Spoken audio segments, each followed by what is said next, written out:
What's up, guys? MMAGAME here, bringing you another video. This video is going to be in response to a comment left on a previous video of mine by Corey Niceson, and he says, any tips on movement? And so it's kind of a general question, and let me know if you guys enjoyed the video, if you'd like me to take more suggestions from your comments and sort of feature them at the beginning of the video. Let me know if you guys would want to see more of that, and I do always encourage people to leave in the comments any type of video idea or question or suggestion that they may have, so I can go ahead and make videos about those things. But anyway, before we get the video started, I want to give a big shout out to a guy that most of you guys might already know about, but he is Martial Mind on YouTube. He also is obsessed with this game as well and loves online matches, and so definitely go check him out. He is a beast, and you gotta watch out for him online because he doesn't mess around.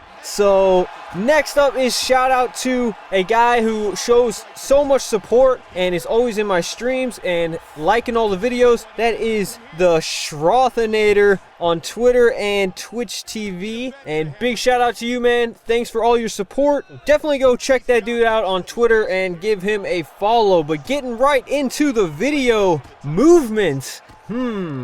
Movement. How can you use movement? Does movement even matter in this game, or can you just stay still or move forward?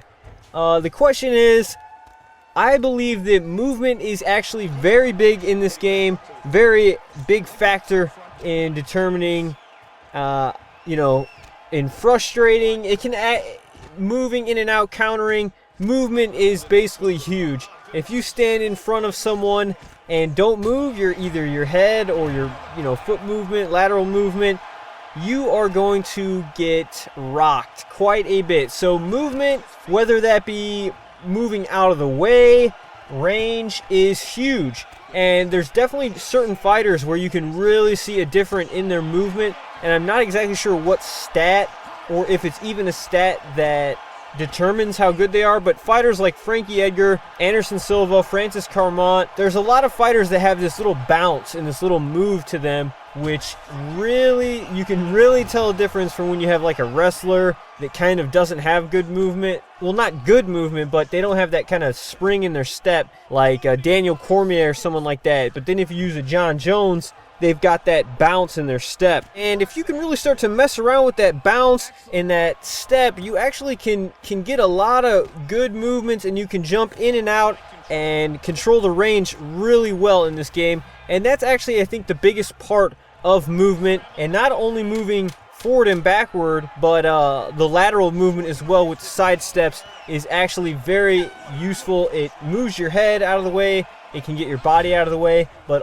you can get caught, obviously, if they throw a strike that you kind of step right into. It's gonna hurt. You can't overuse it, but it's always good to keep your head moving. But what you mainly want to use movement for is controlling the range, and then knowing what strikes to throw at what range. But if you have a fighter with good movement, or you're jumping in and jumping out after you strike, that's where movement is best. You make it really hard for them to hit you, and that's what leads to a lot of wins, and you're able to counter and hurt your opponent that much more easier. So what you want to do when you're moving around is you want to look to set up strike, and you want to look to set up the correct strike from the right range. So if you're a little bit more distant and you don't have the most rangiest fighter, usually you want to throw strikes that can go higher distances, like teep kicks, leg kicks, or head kicks at a far distance. But then as you get in closer,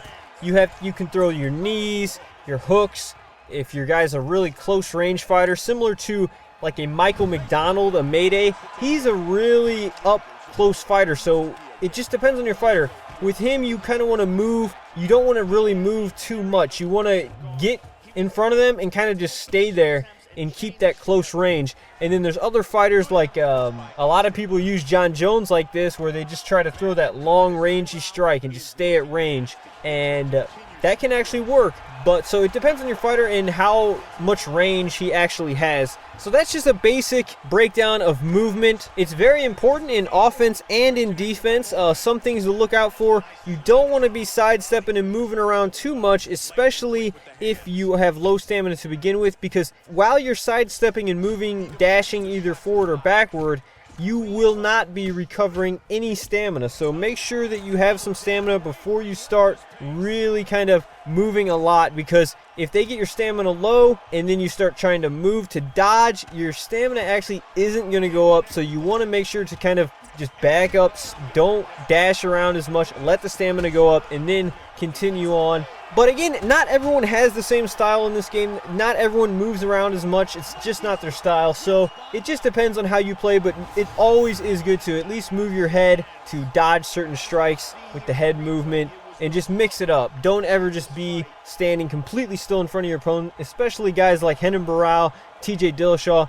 These guys will knock your head off if you are standing right in front of him. But that's the video, and a big thanks again to Corey Niceson for the comment. And guys, if you have an idea for a video, make sure to leave that in a comment as well, and I just might feature it in an up and coming video. So leave a like if you enjoyed it, comment down below, follow me on Twitch TV and Twitter. Till next time, this has been MMA Game. Peace out.